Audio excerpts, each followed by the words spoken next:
Assalamualaikum warahmatullahi wabarakatuh. Selamat datang kembali di Rio Haspol. Sintayong kembali dihujat. Bukan cuma Sintayong sih, tapi Erick Thohir juga. Kali ini lebih parah hujatannya. Hujatan ini datang dari netizen Indonesia. Apa sih alasannya? Apa karena timnas kita ini selalu kalah dalam laga uji coba? Ternyata bukan itu. Tapi lantaran Sintayong ini mencoret Sadil Ramdhani dan menggantinya dengan Adam Alizé, para netizen kita ini mengkritik dan mengatakan bubarin aja PSSI, ganti pelatih timnas. Percuma, sebab ciut nyalinya sama bos klub aja kalah. Baru dikritik sama satu bos klub aja udah takut, gimana ngadapin tim luar. Bahkan ada yang berkomentar, Sintayong pengecut, takut sama bos klub. Ya, kami ngerti sih kemarahan netizen ini tuh berdasar sebab PSSI maupun Sintayong gak menjelaskan secara rinci kenapa Sadil dicoret, apakah cedera atau apa. Buat kami wajar jika ada tuduhan Sintayong takut sama bos Borneo FC, sebab kenapa Sadil yang dicoret tapi justru memasukkan kembali Adam Alizé? Kalaupun Sadil ini harus dicoret, ya harusnya cari penggantinya bukan Adam Alizé. Ya mungkin saja cari pengganti yang lain, mungkin gitu ya kalau pemikiran dari warganet kita. Kami pun belum mendengar nih dari Sintayong langsung kenapa Sadil ini dicoret, apakah karena cedera atau apa. Dan kalaupun Adam Alizé yang jadi pengganti, ya mungkin aja karena kan Adam Alizé ini kan belum pulang ke Indonesia, masih bersama rombongan timnas. Jadi ya daripada ngambil pemain lagi ke Indonesia, yang mending yang pakai yang ada aja. Mungkin gitu kali ya. Cuma yang aneh ini bagi masyarakat kita ya, ini Sadil cedera atau apa gitu. Kalau cedera oke lah, bisa dimengerti ya, sebab ya kecil kemungkinan buat STY ini mencoret Sadil kalau nggak cedera. Sebab ya kita tahu Sadil ini salah satu anak emasnya Sintayong. Tapi jika ini ada intervensi atau turut campur dari pihak klub soal pemilihan pemain timnas, ya bener kata netizen, mending bubarin aja PSSI. Sebab percuma, sama klub aja takut, gimana sama tim lawan? Kapan majunya sepak bola kita kalau federasinya aja masih manut atau nurut sama klub? Ya kami pun nggak tahu ya alasan sebenarnya PSSI ini mencoret Sadil Ramdhani. Walaupun kata Sumarji nih, manajer timnas, yang bilang ini katanya urusannya teknis, yakni indisipliner, performa dan attitude. Kalau buat kami pribadi, pendapat kami pribadi ya, kalau Sadil ini dicoret lantaran cedera, oke lah, ini bisa kami terima gitu ya. Tapi kalau dicoretnya lantaran dia ini katanya nggak maksimal, kami pikir ada yang lebih nggak maksimal di timnas selain Sadil loh. Kita bandingkan aja Sadil dengan misalnya nih Egy ataupun dengan Hoki Caraka gitu. Gak usah ngomongin Witan ya, Witan gak bakalan dicoret sebabnya Witan ini kan anak emasnya Sintayong. Ya kalau soal indisipliner dan attitude ya ini bisa wajar ya, dan kita udah bahas tadi ya. Tapi kalau soal teknis apa nih, skill atau apa nih, dan performa, kami pikir performa Sadil lebih bagus deh dengan pemain-pemain lain di posisinya loh ya. Tapi ya udahlah, seperti yang pernah kami bilang ya, pemilihan, pencoretan pemain di timnas oleh pelatih itu adalah hal yang sudah biasa, nggak perlu diributkan. Cuma yang jadi pertanyaan kami di sini, apakah ini ada intervensi dari klub atau enggak? Kalau benar ada intervensi dari klub, maka PSSI perlu dipertanyakan kinerjanya. Kalau sama klub aja takut, pantesan timnasnya kalah mulu ya. Timnasnya pun ngikutin dong sifatnya dengan federasinya, takut sama klub ya, pemain timnasnya takut dengan pemain timnas lain.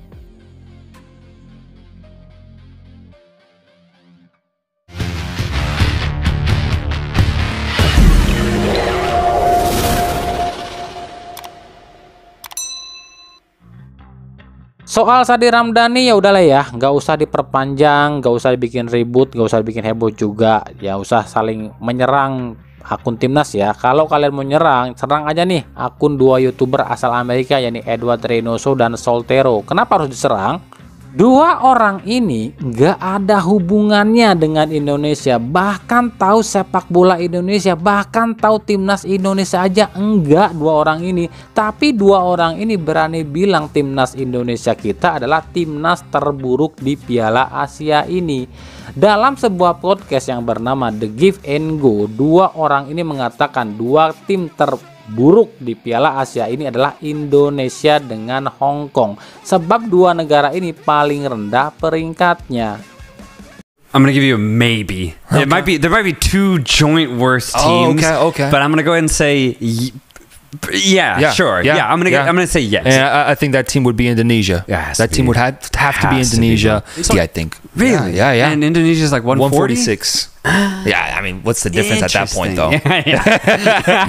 So for me, this Indonesian team is for sure going to be the 4th place team in this group, but also I do think they're worth mentioning as one of the worst teams in the tournament overall. Nah, ini akun YouTube podcastnya dan ini akun Instagram dua orang ini ya. Silahkan kalau kalian mau bersilaturahmi. Buat kami sah-sah saja buat siapapun menilai sesuatu terhadap orang lain, sebab itu hak mereka. Tapi harus juga dengan pemahaman. Kalau mereka memahami sepak bola Indonesia, minimal tahulah sepak bola Indonesia, baru boleh mengkritik ataupun ngasih pandangan. Kami tahu sih tujuan mereka nyindir timnas Indonesia. Mereka ini cuma pengen viral. Sebab coba deh lihat penonton channel mereka sepi cuy. Mereka tahu di Indonesia itu masyarakatnya gila soal timnas dan juga gila di sosmed.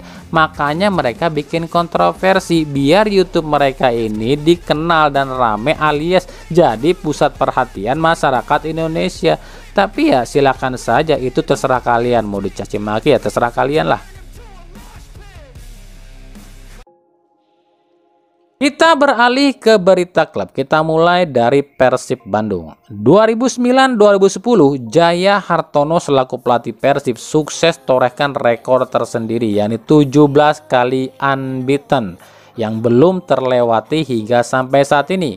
Gebrakan Jaya Hartono kala itu, dia ini membawa Haryono dan juga meminjam 2 legion asing asal Thailand, Kosin dan Suchau.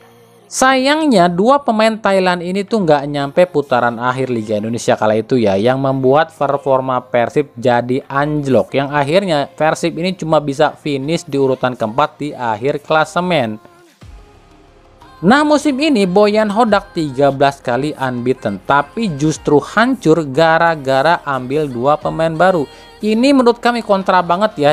Jaya Hartono ngambil pemain Thailand tapi hasilnya bagus dan jeblok saat 2 Thailand ini hilang. Sementara Boyan Hodak justru jebloknya saat 2 pemain baru datang. Ya ini salah satunya asal Filipina.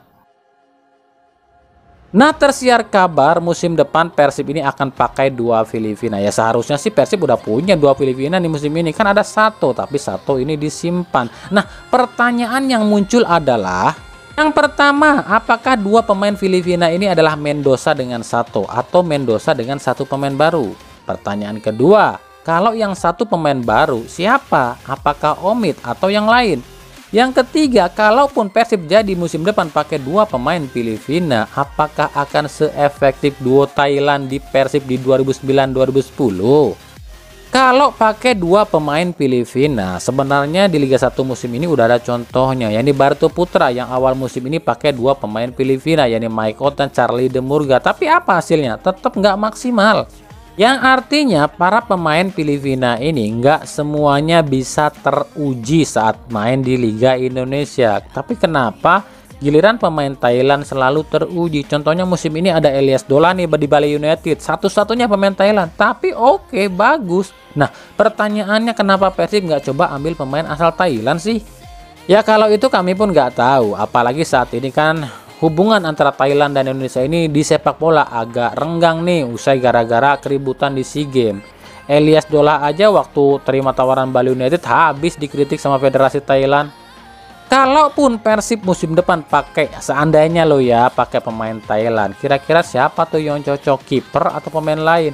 Kalau kami sih ada 2 yang cocok nih buat Persib, pemain asal Thailand ya, yang bisa jadi penerus dari Kosin dan Suchau. Yang pertama adalah Sarah Yuyen, gelandang pengangkut air timnas Thailand, yang posisinya ini memang dibutuhkan di Persib. Yang kedua adalah Bordin Pala, sayap kiri yang mungkin bisa menggantikan posisi Pret Butuan yang hengkang. Tapi ya ini cuma analisa dari kami doang lo ya. Ya kita akan lihat nanti musim depan apakah benar Omid Nazari akan balik ke Persib. Dan artinya Mendoza dan Omid akan jadi penerus Kosin dan Suchau di Persib, tapi berbeda negara.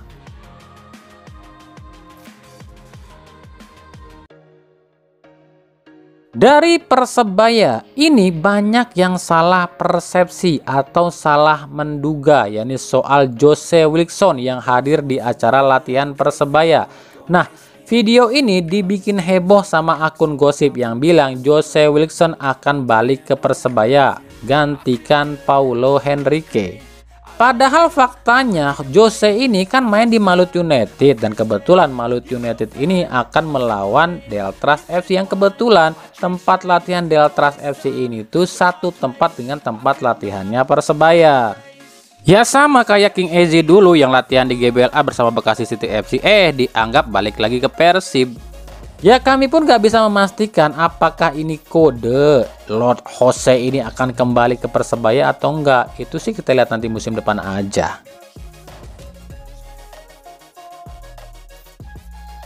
Nah, bicara soal King Eze, pemain asal Chad ini kan lagi santer nih dikaitkan dengan Persebaya sebab ada permintaan dari Paul Mutter agar Eze ini gabung ke Persebaya musim depan. Tapi King Eze justru ngasih kode lain. Eze memfollow akun Instagram Persis Solo Junior. Hal ini lantas aja nih ada gosip kalau King Eze ini musim depan akan ke Persis Solo. Ya kembali kami katakan kami pun nggak tahu benar apa enggak. Tapi yang kami tahu King Eze ini memfollow akun Persis Solo Youth atau Persis Solo Junior ini sebab dia ini mau ngelamar jadi pelatih Persis Solo Youth. Sebab Eze ini udah punya lisensi kepelatihan. Tapi ya tetap aja dong kalau King Eze ini ngelatih Persis Solo Youth ya sama aja. Berarti King Eze ini akan ke Persis Solo. Tapi ya kita lihat nanti aja deh. Kami pun belum bisa memastikan. Dari Rans Nusantara FC, Raffi Ahmad akhirnya mengalami sendiri apa yang sudah sering dikatakan oleh pengamat bola. Jika di Liga Wakanda ini semuanya sudah ada yang atur. Di liga ini siapa yang harus menang itu sudah ditentukan. Siapa yang harus kalah dalam suatu pertandingan itu pun sudah ditentukan dan lain-lain. Raffi Ahmad awalnya sih nggak percaya sebab di awal musim ini Rans ini oke banget sampai melesat ke papan atas. Tapi ketika ada tim-tim yang notabene punya nama besar dan pengaruh di federasi lagi merosot, tumbalnya ya tim-tim anak bawang seperti Rans ini. Raffi Ahmad mengaku baru tahu kalau wasit pun ternyata diperintah buat memenangkan satu tim saja dalam satu pertandingan. Meskipun tim ini gak penting-penting amat di liga posisinya, ngerti gak maksudnya? Contohnya gini nih, musim ini kan ada 3 tim yang terbawah nih. Tapi 3 tim ini tim yang punya nama ataupun punya pengaruh pada federasi. Nah, timnya Raffi ini main nih melawan salah satu tim yang ada di papan bawah ini. Ternyata timnya Raffi ini harus kalah biar tim yang di bawah ini bisa dapat poin dan naik. Begitu juga saat tim Raffi ini, tim Rans ini melawan tim yang ada di 4 besar atas. Nah, timnya Raffi ini jadi korban harus kalah agar 4 tim di atas ini tetap bertengger gitu maksudnya. Haha. Baru nyaho ya Raffi. Kan saya sudah bilang dari dulu. Buset ngomongnya saya lagi. Kita ini sering ngopi bareng, kita ini sering ngobrol bareng Raffi. Tapi lu gak pernah percaya sama omongan gue. Pede sih, terlalu pede sih lu sama duit lu. Inilah realitas sepak bola kita Raffi. Gak peduli duit lu sebanyak apa, kalau lu gak bisa, gak punya pengaruh di federasi, ya wassalam tim lu.